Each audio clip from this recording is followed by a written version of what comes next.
Simplify, do not use negative exponents in the answer.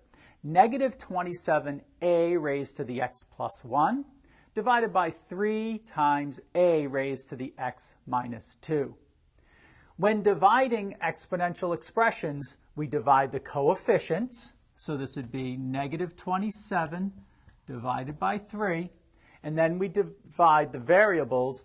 Remember that we would have a raised to the x plus 1 over a raised to the x minus 2. And when you divide exponential expressions with the same base, you subtract exponents.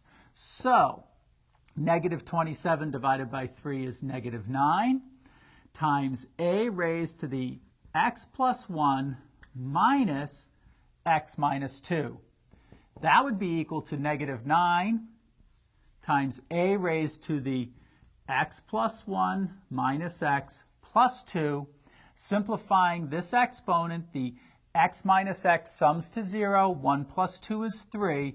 Our answer would be negative 9a cubed.